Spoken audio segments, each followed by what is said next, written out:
All right. So, welcome everyone, both anyone who is joining me live and also anyone who is listening to this after the fact.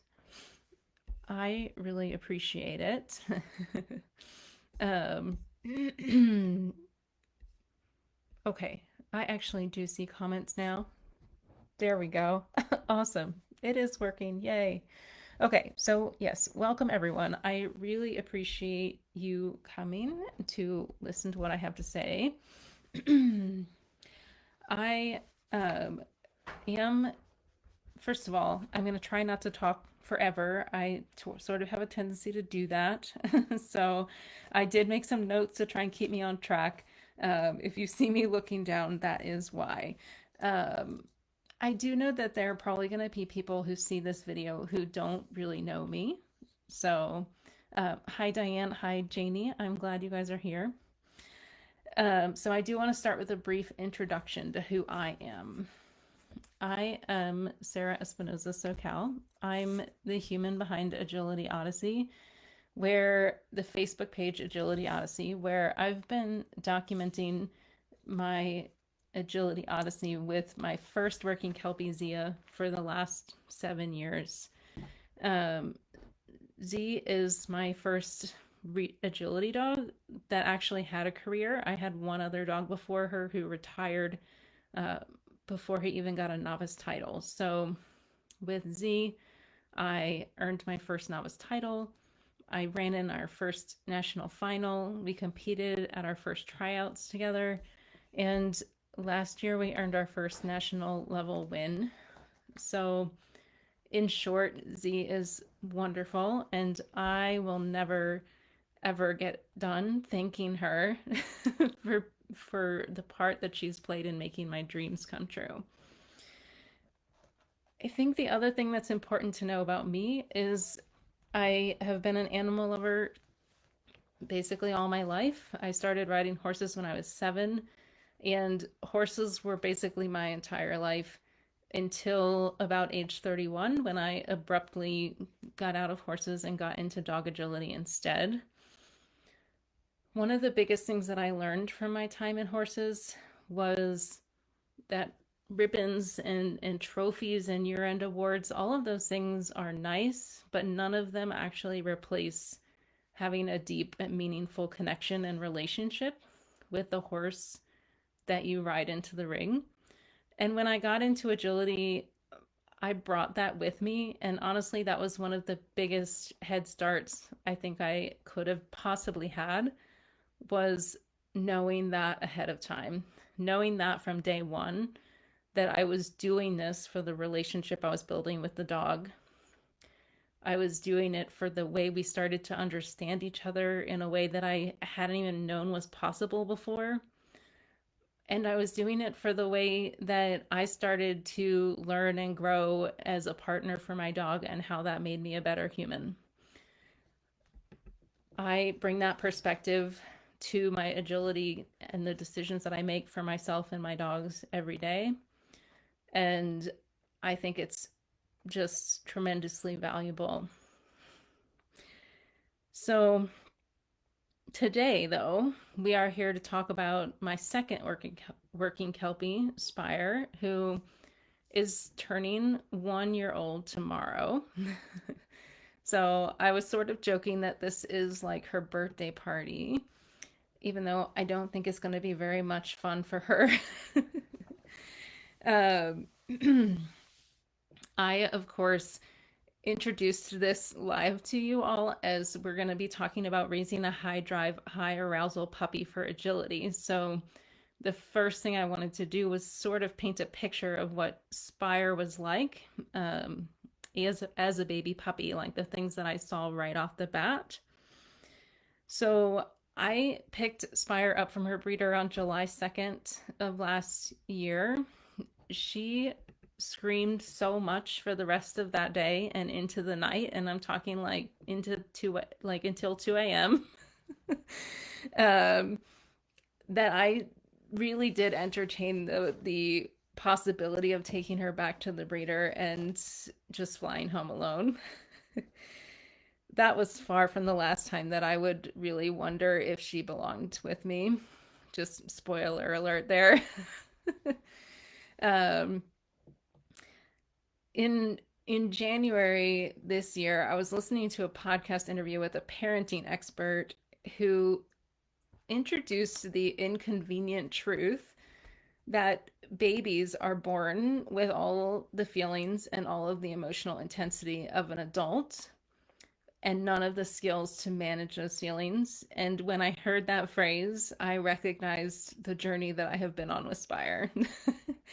She had all of the feelings and all of the intensity and no skills to manage that. Our first priority when I brought her home became relaxed crating because she would actually just melt down in a panic every time I left the room, which made that first week very difficult.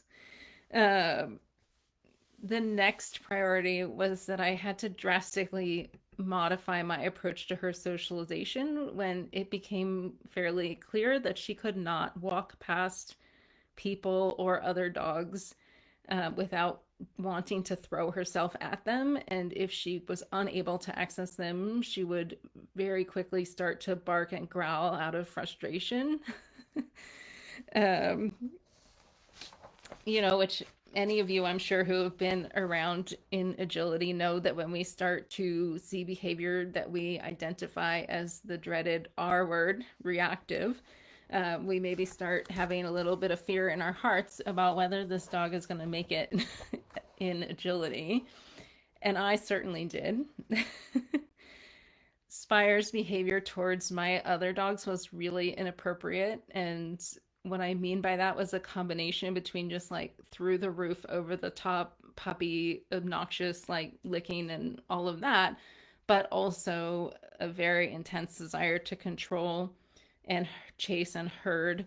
Which again, I mean, like she is a ranch bred working Kelpie, so that's not a shock, but the intensity of it at 8 weeks did actually surprise me. Again, because of that behavior around other dogs, off leash walks with my training partner and her dogs became basically impossible.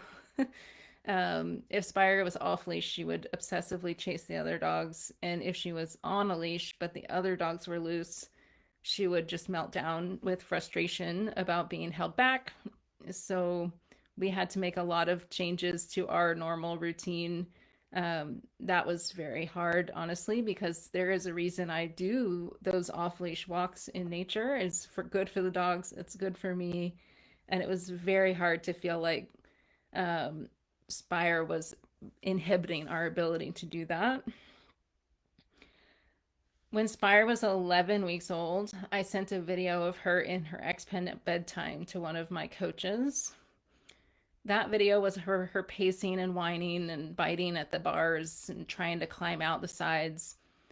Not necessarily abnormal behavior, but what seemed abnormal about it to me was that she would do this for about 2 hours every night before she would finally settle down and go to sleep. Um, and in return, I received the advice from my coach to start prioritizing emotional regulation with this puppy right now. I took that to heart. That has basically been the work of my life for the last 10 months with her. It has been hard. It has looked basically nothing like what I expected raising this puppy to be like. But now I am starting to see it really pay off, and that's really exciting. I could probably talk for hours about everything I've learned from this last 10 months with Spire, but for everybody's sanity, I'm going to try and keep it to the top three today. So, before I dive into that, let me just set a couple quick expectations. So, I set aside about an hour for this. I'm going to try and keep us at that. I am going to try and leave some time for your questions at the end. If you have questions, you can go ahead and just pop them in the comments as we go, and I will try to scroll back and answer them at the end. Um, And then also, once I have talked about the three lessons that I want to share, I will quickly mention the program that Spire has inspired me to create is a puppy and foundations program for agility puppies. I'm really excited about it, so I'll tell you a little bit about that later and also how you can find out more. All right. Okay, so we're going to dive in to lesson one, which is neural highways can change. What I am referring to here is the way that our brains form neural pathways whenever, a behavior is repeated, a neural pathway is formed. The more that neural pathway is activated, the more we practice that behavior, the stronger that path becomes. It's sort of like when a well-trafficked route becomes more and more obvious, maybe like a little trail through the woods becomes a dirt road, one day becomes a paved road. And as that path gets more and more well-trafficked and established, it becomes easier and easier to travel down. So in our brains, that means that the more a path is activated, the stronger it becomes, the more easily it is for that path to become active sort of in automation. If you've ever found yourself doing something without realizing you were doing it, awesome. Hi, Valerie. So yeah, if you've ever found yourself doing something kind of even in the middle of it without even realizing you started it, that's like a neural highway in action. It's very easy to execute in automation for the brain.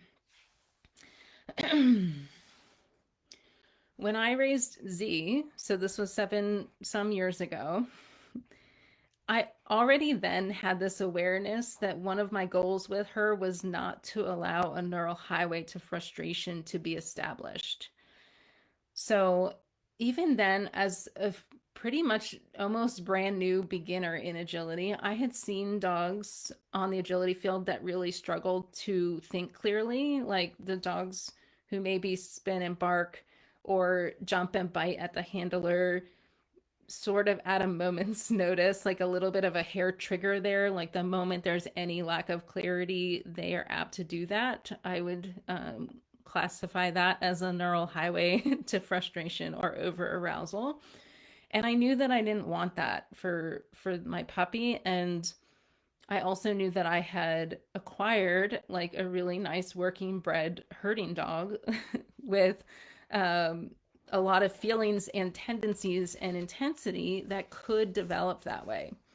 So with Z, I was very aware of that from the start. It made me think really hard every day about meeting her needs. It made me really attentive in training to when I saw signs of frustration, that I was very quick to change my approach or modify things to make it clearer for her. And that all worked out really well. As I said earlier, Z is wonderful. Um, and I've been really, really happy with how she's turned out. So, of course, when I brought this second puppy home, I figured that I would just follow that same philosophy. Where Spire threw me for a loop was that she came with a neural highway to frustration and or over arousal. In her case, I would use those two words basically interchangeably, already installed.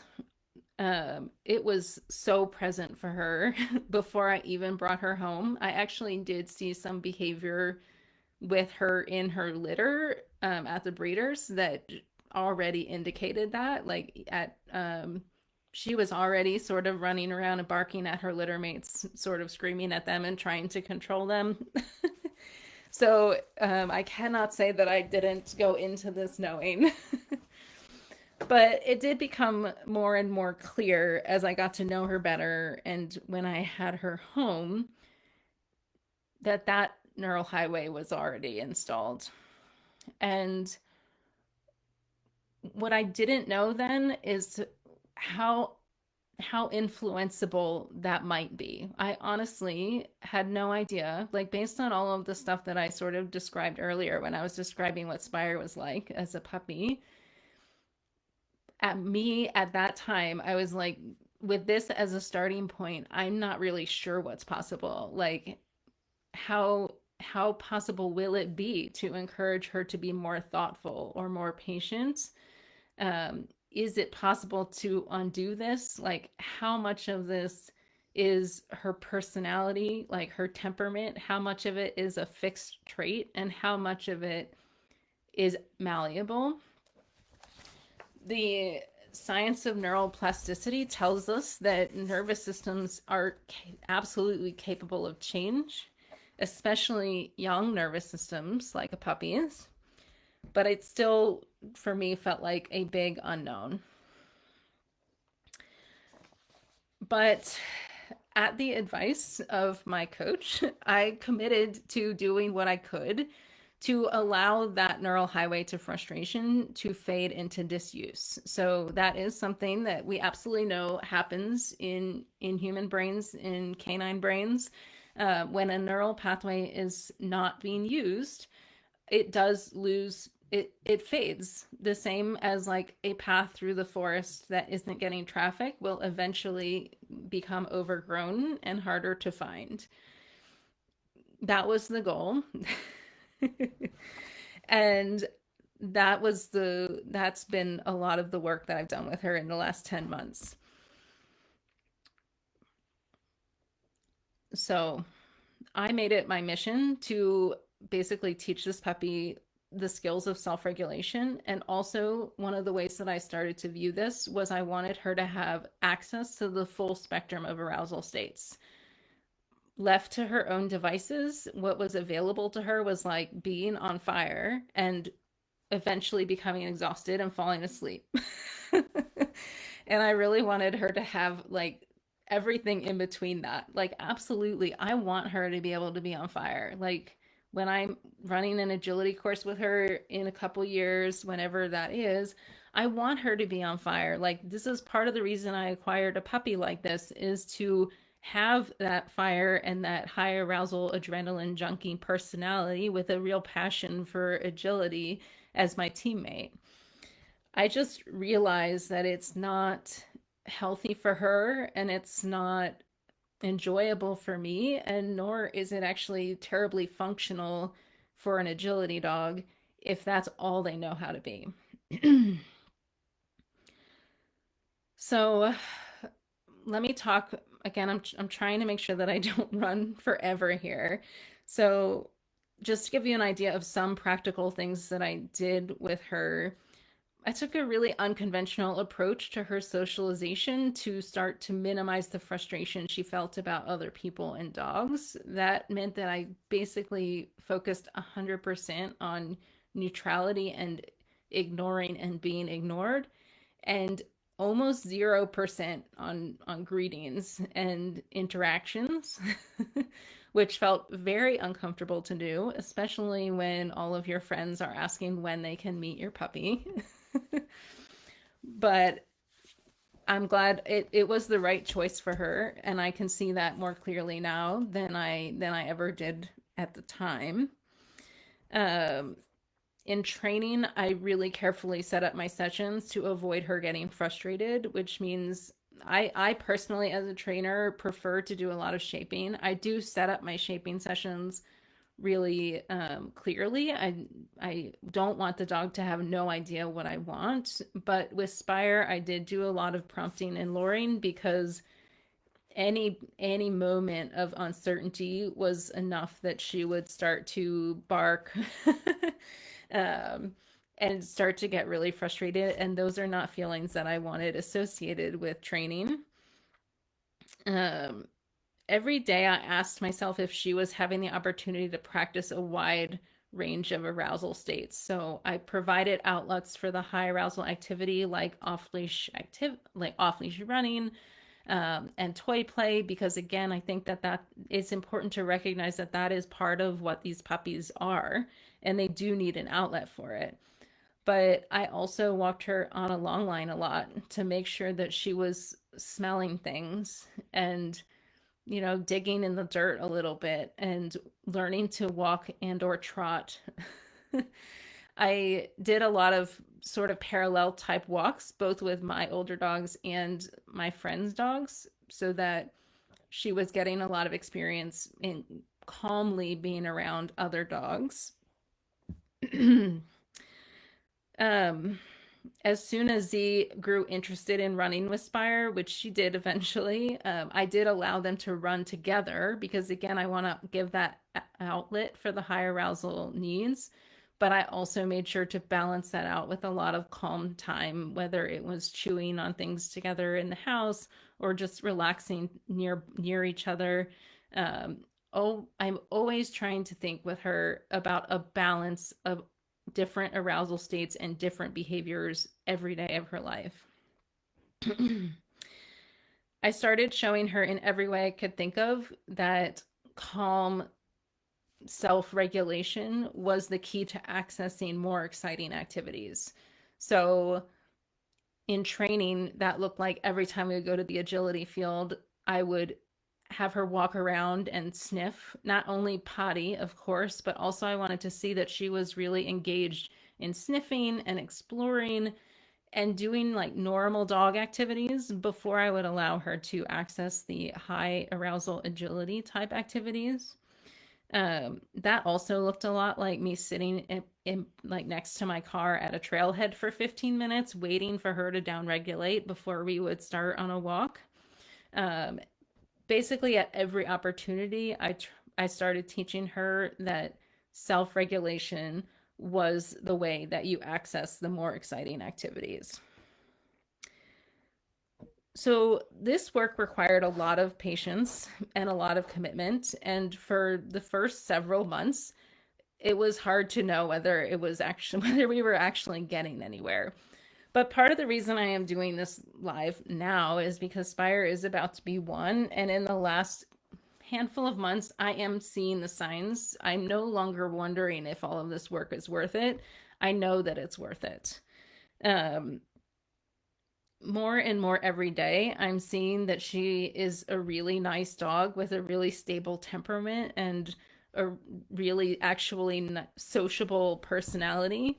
Um, Lovely, lovely things that were all just sort of hidden under that neural highway to arousal. Like when when all she could do was slide down that highway without even thinking about it at every possible trigger, I couldn't see the nice dog that was underneath of it, if that makes sense. She has grown to be more thoughtful and quieter in training than I could possibly have imagined. She, this is Z, by the way, you guys. She's very helpful. Um, she has also shown me some really incredible things with her social skills, both with humans and other dogs, that would not have believed were possible when she was a young puppy. And again, I just see more and more clearly every day how much of those problems were that neural highway to arousal just coming into play too much.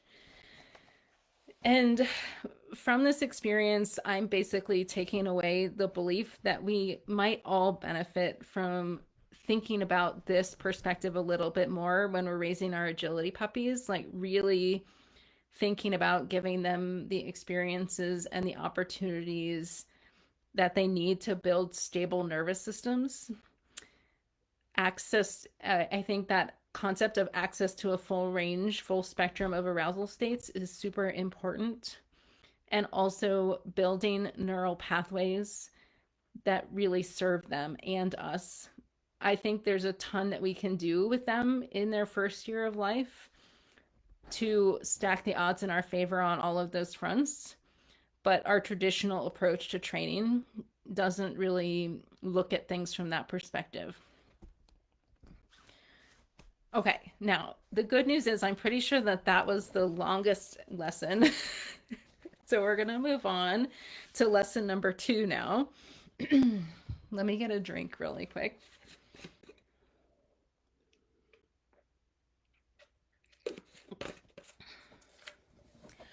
Okay. Lesson number 2 is it's incredibly important to ask what your puppy can do. My journey with Spire did not follow any master plan. Like, my entire picture of what raising a puppy looked like went out the window, like in the first week. So anything that I thought I had learned from Z that I was going to apply and just follow some kind of step by step, that what didn't happen. None of the puppy programs that I have access to, because of course, like any good agility person, I have bought lots of puppy programs. But none of them really put forth a timeline or a progression that seemed to fit what she needed. So what I ended up following what I ended up falling back on was really more like I'm just doing the next right thing every day. I'm just doing the next right thing.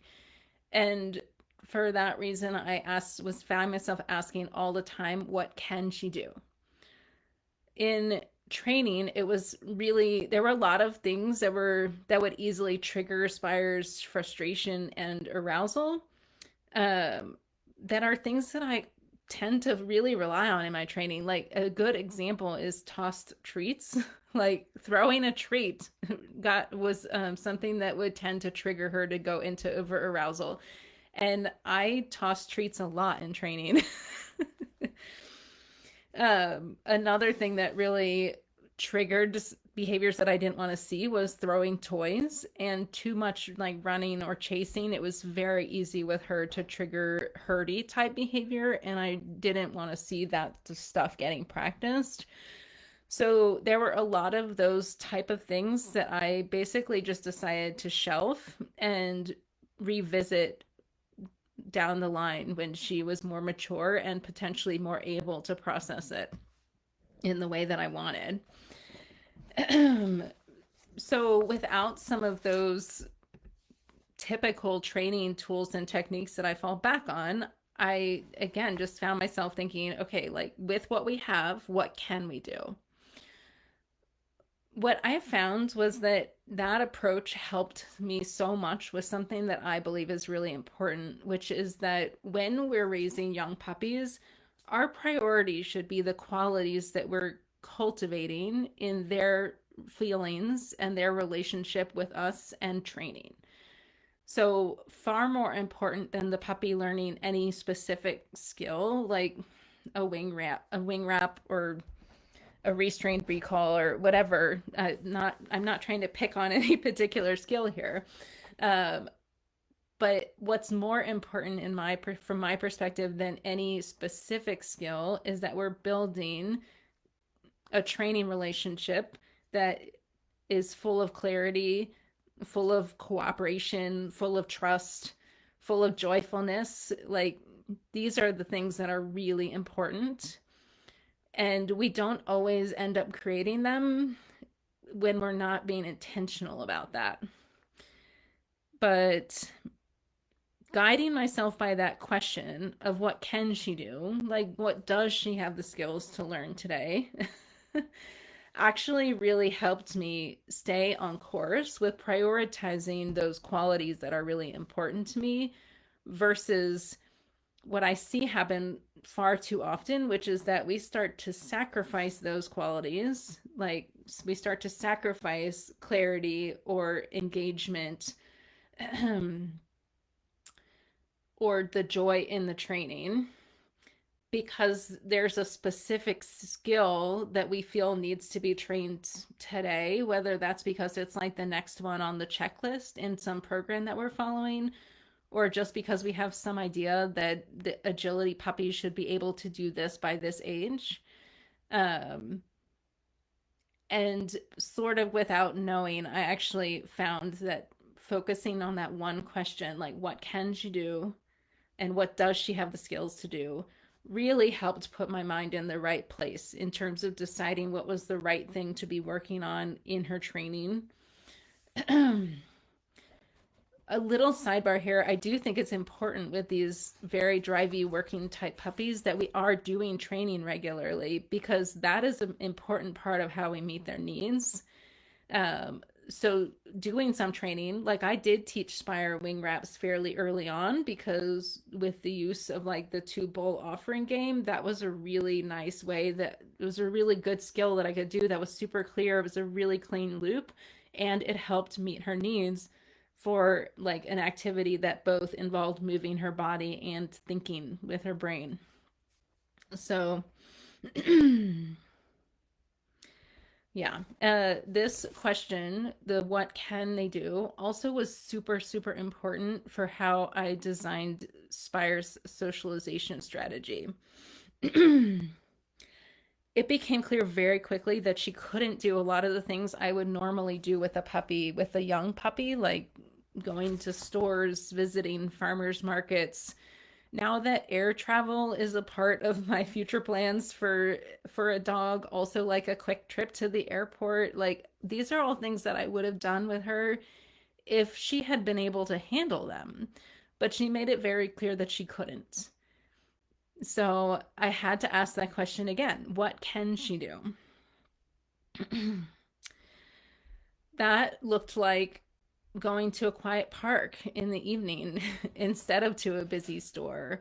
It did actually look like I used to frequent like the Home Depot garden center like right before closing time on a Sunday when there was almost no one there. That was a good option for her. Sometimes what she can do looked like finding a really nice protected spot from where we could sit, like, and she could have a chew and just watch people and dogs walk by, in comparison to like asking her to try and move through that kind of chaos. Like I did try when she was quite young to take her to some like outdoor town centers where we tried to like sort of walk through the crowd, and that was a disaster. So we didn't do that anymore for quite a while. Um I This was a really hard thing for me. I know personally that I did have quite a lot of drama about whether she was ever going to be able to do the things like I mentioned earlier, the air travel, the big competitions, like all of the hopes that I had for her. It was really, it was definitely something that I consciously had to decide not to panic about, the fact that I couldn't take her to a TJ Maxx or walk her through this town center, or the fact that my friend who also had a puppy and was so excited about taking the puppies to the airport together, and me having to tell her like, just we can't, like, I cannot do that with her. It would have been very easy to spiral into despair about how that meant that she was never going to be able to do the things that I hoped that she would do one day. But with the help from my coaches, I decided to adopt the perspective that if I focused on what she can do today, that she will do all of those things when she's ready, when she has the mental and emotional maturity, when she has the skills that she needs, and when she understands the reason why we're there. Certainly once she really understands the whole process around accessing agility, and that the point of navigating all of this crowded space calmly is to get to the agility. I now, based on what I've seen now, I have no doubt that that is going to pan out. Um, but it was hard. There was a lot of drama in my brain about that. But again, based on the trajectory I've seen in the last few months from her, I'm no longer worried about this. I'm seeing that come to fruition already in how she handles the distractions of other dogs when we are at our puppy class, how she is handling like, I went on a big road trip with my dogs and we were away from home for almost 7 weeks, and we walked at a lot of places that were more crowded than I would really ever choose to walk at home, and she just handled it all so well that I'm really confident now that it is all going to work out in the end. And with that in mind, my takeaway from all of that is I'm not really sure why we're all in such a hurry. uh, like, I just don't think there's any need for it, not in their training, not in their socialization. I think if you focus on what your puppy can do successfully and build on that success, you will get where you're going. They don't need to do everything and learn everything right now. And we can absolutely do harm and set ourselves back if we put too much pressure on the things that they can't do when they're young. So I hope that all made sense. We are going to move on to lesson 3.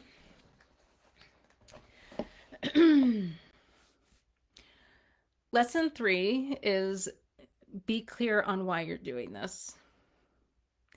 This is more of a reminder and like a deepening for me, because this is something that I have been conscious of for a long time, for years, in fact. But back in January of this year, I hit like my lowest Spire. I had actually bought a like a one-on-one mindset coaching session with the intention of using it for my business, like to get on track in my business. And then I got on this call, and all I could talk about was how I felt like Spire was this wrecking ball that had just like completely thrown off the course of my life and like set me back in in so many ways that I had thought I had made progress. Spire was 8 months old at that time. Some things were coming along in her training, but I mean, I felt like I had been working my ass off and just didn't really have much to show for it at that point. And that coaching call was the first time that I talked to someone with real seriousness about whether or not this puppy was supposed to belong with me, like was supposed to be with me. I had definitely had moments over the time I had had her up to that point where I had thought about possibly sending her back to the breeder. Um, and of course, I mean, of course, there were also like half joking threats. But this coaching call was the first time that I had a serious conversation with somebody about whether or not that might be the right choice for her and for me. In that session, I realized that part of my fear was basically that I was going to do all of this work and it wasn't going to be worth it in the end. My coach asked the very astute question, how will you know if it was worth it in the end? And that question just hit me like a ton of bricks, because it became clear to me that my brain had sort of fallen into the mistake of believing that it would be worth it in the end if Spire was really fast on the agility field. Like faster than Z, like fast enough to win around at tryouts, like fast enough to make it on a team. Like in my poor mistaken brain thought that that was what was going to make it worth it. And the magnitude of that the magnitude of that thought error just like hit me like thunder. I like lightning. Because really what I saw was, if that was all I cared about, there are easier ways to get that.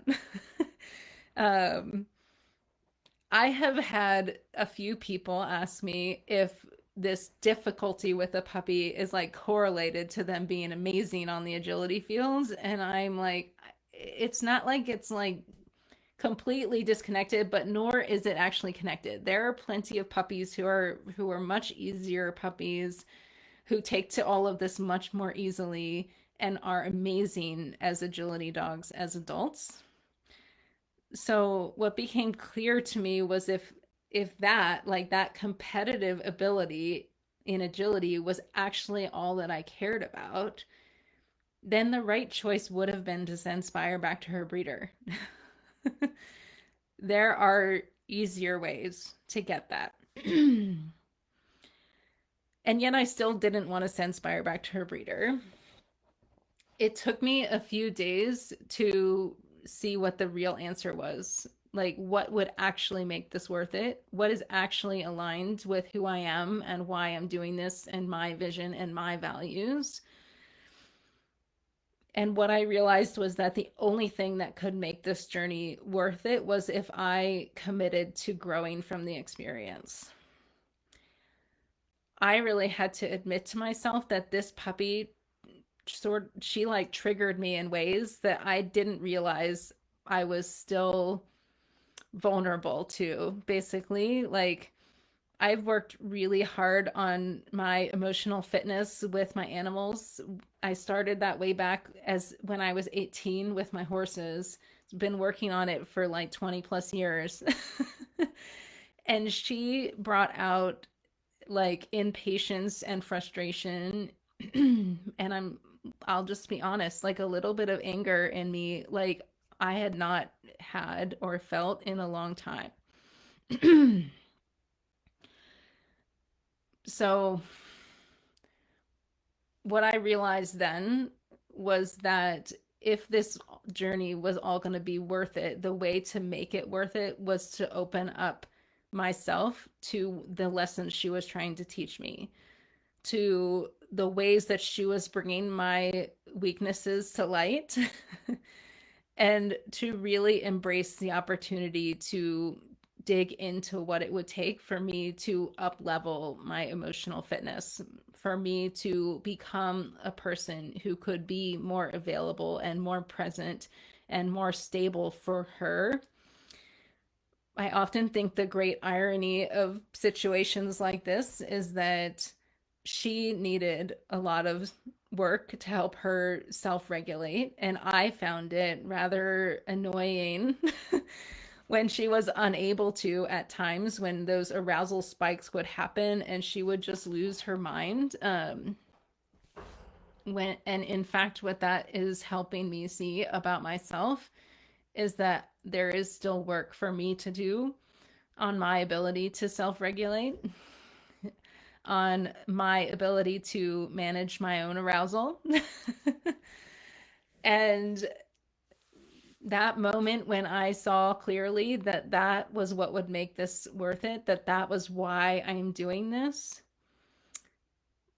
that changed everything for us. Thing, and I have not actually, at that time on that coaching call, we set a deadline for when I could again reevaluate whether or not to send Spire back to her breeder. But um, the question is settled now. She's with me. I know why she's with me, and I'm really, really grateful for the opportunity to be on this journey with her, and I cannot wait to see what the future will bring. Okay, so that took a little bit longer than I meant to get through all of that. So let me give you a really quick rundown about the Limitless Agility Foundations program. But if you guys have any questions, now would be a good time to go ahead and put them in the comments.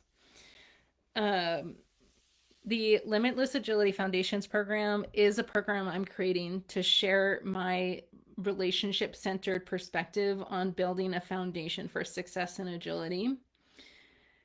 There are basically four main things that we're going to talk about in that program. And one is cultivating really healthy, positive relationships, like between you and your puppy, between you and your puppy and food, between you and your puppy and toys, between you and your puppy and learning. And we're going to set the stage for all of that to add up to a triangular relationship between you and your puppy and agility that brings you both a lot of mutual enjoyment. And I think that that is so key to success in agility, because the number one way to not reach success is to stop. It's to stop chasing it because you're finding the process arduous or boring or frustrating. So we are going to focus on building that relationship so that you enjoy the process and your puppy does too.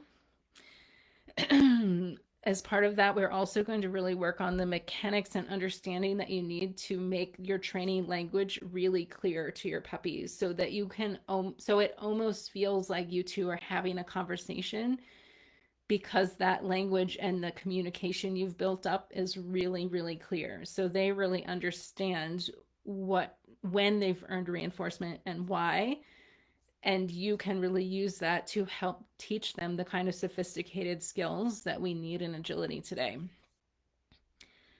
The other two pieces, so third piece is kind of the one that we've been talking about already all day today, which is raising a well-rounded and thriving puppy. I think having a puppy with a healthy nervous system and a healthy brain whose needs are met and who has a really stable and resilient temperament is really important aspect of your foundation for success in agility. And it can be hard, especially with some of these sensitive and drivey puppies that that we acquire for the sport. And so we're going to talk about socialization, we're going to talk about meeting your puppy's needs, we're going to talk about nurturing self-regulation, we're going to talk about how to respond to overreactions and inappropriate behavior, also that we can keep your puppy on the path to growing up to be the best and most well-rounded adult they can be. And the other last piece of this foundation, as I envision it, is the human half of the team. So it is about the mindset skills that you need, the mental management, the understanding of what it means to be grounded in your vision and your values so that you prioritize your relationship with the puppy over like external pressures, like other people's opinions, like comparing yourself to others, like external goals. I really think it's important to learn to put your puppy first, despite all of that. And part of the reason is I do believe there is a direct connection to learning that now as you're raising this young dog and the ability to walk into the ring with your adult dog and perform at the best of your ability because you're there for the two of you and whoever's outside of the ring watching doesn't matter to you anymore. I think that developing that kind of internal strength starts when you start from the beginning. You can absolutely start practicing that with your puppy right now.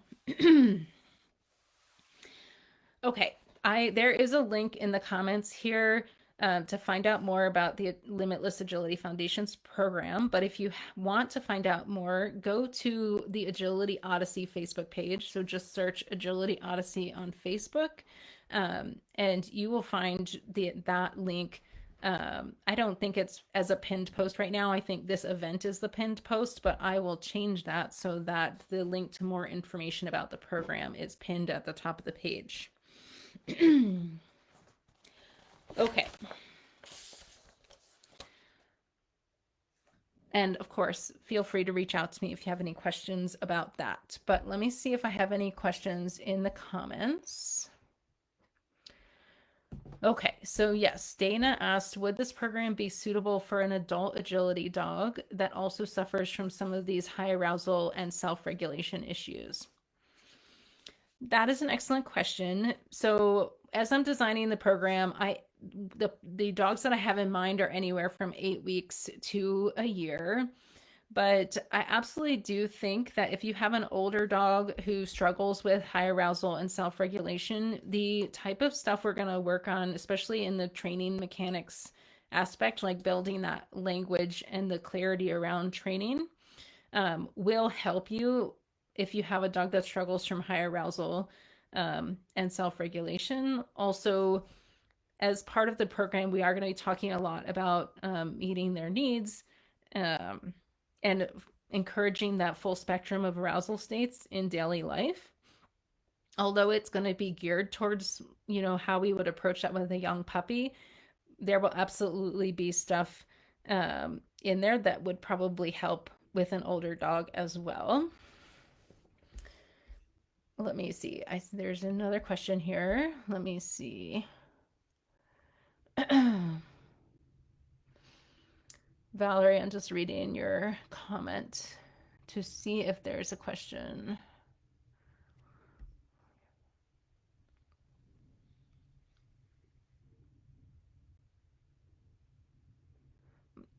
Valerie, I understand that. And at least I think I understand what you're asking about there. And I will say I have had, like sort of a follow up on applying this with an older dog. There are a couple reasons that is challenging. And one is that we are working with like deeper and more ingrained neural pathways to these frustrated behaviors.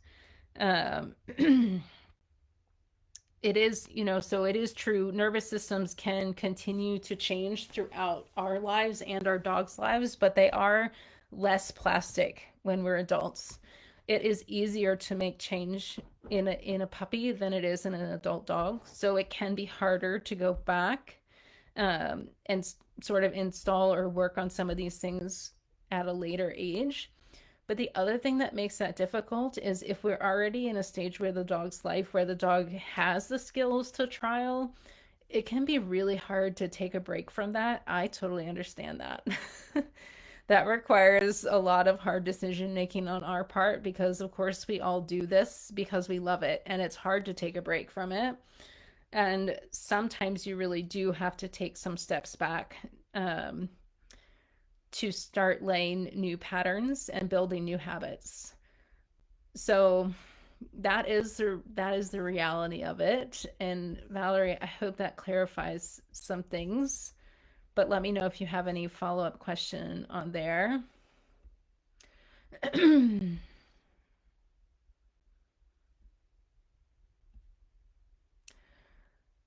Dana, yeah, that is true. It's something I've experienced too. There's a lot of things that seem to work or like seem to be common knowledge in agility that seem to work fine for like a border collie or a sheltie maybe that haven't worked with my kelpies. So I have had to be a little bit more creative in order to find approaches and ways of presenting information to them that work for them. Janie, I'm reading your comment right now. Oh, hold on. They keep moving.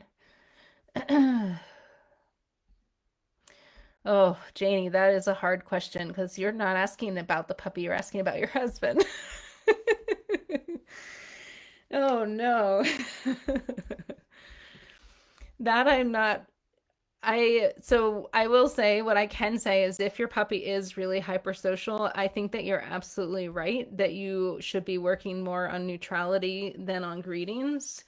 The way I always think about it is we should be striving for balance. So if the puppy is shy, then a lot of positive, experiences and maybe encouraging more interaction is a good thing. But when the puppy is hyper social, like I always used to say about Spire, that her interest in new people and new dogs was like set to 11.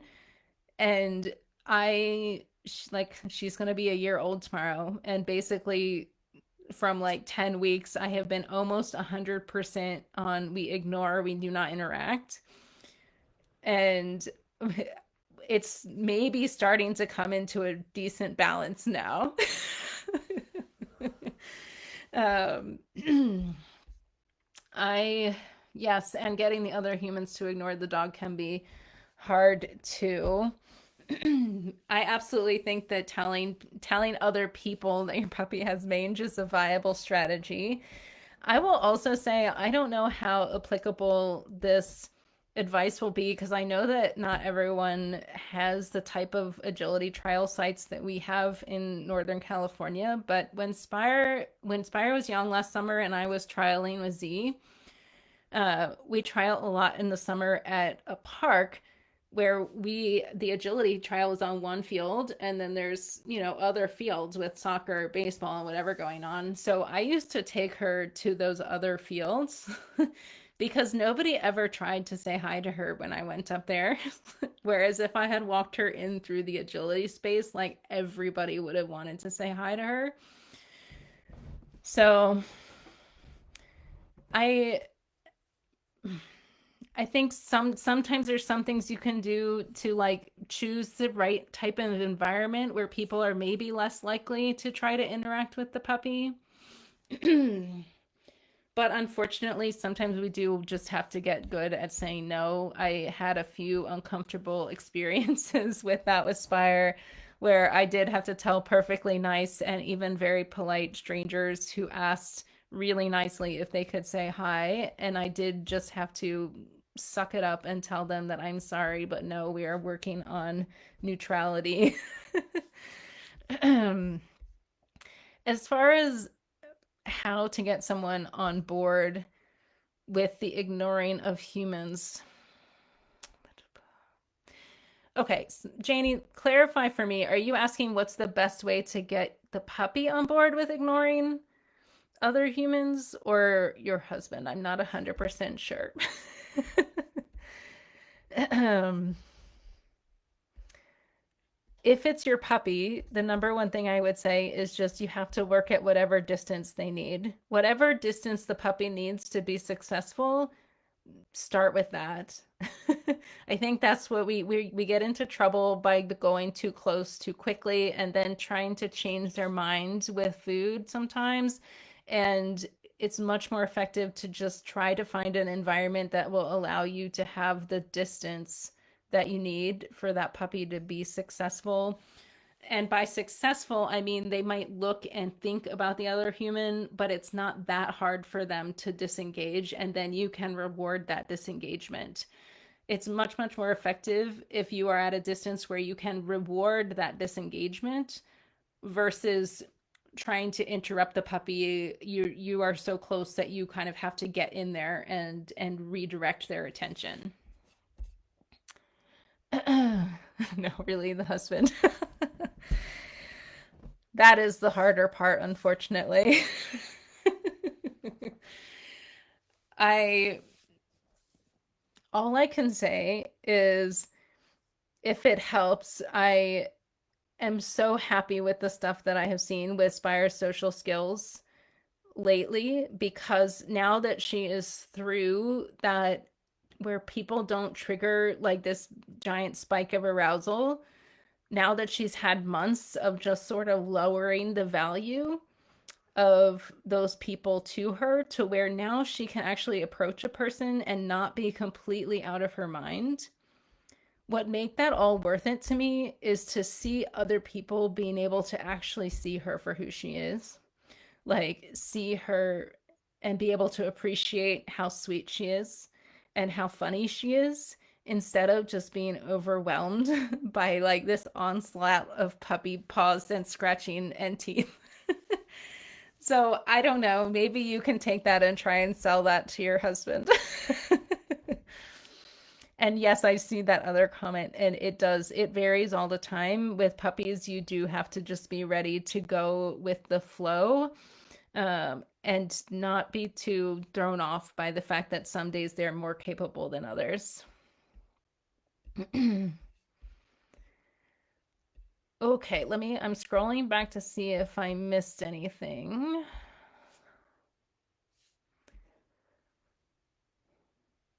Valerie, I would say if you took a long break and you're not quite seeing all of the progress that you were hoping, that there probably is some stuff in your mechanics and how you're approaching training that would bring more clarity for your dog, and that would probably help. Um, that would make taking a little bit of a break and backing up and actually working on bringing more clarity in as many ways as possible to the training. I think you would find that to be more effective.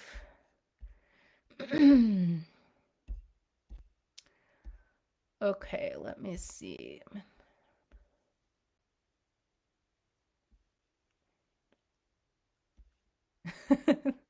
Thank you, Megan. You are one of the people who's been able to see it firsthand.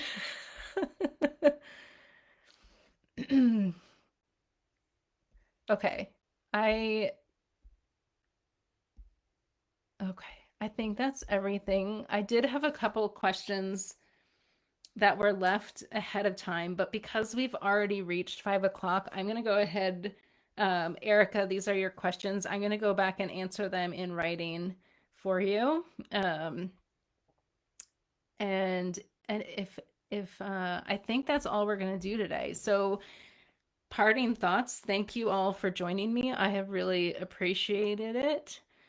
Unless I see some last minute comments pop up, I'm going to go ahead and wrap us up. All right. Thank you all again. And I hope you all have a great rest of your evening.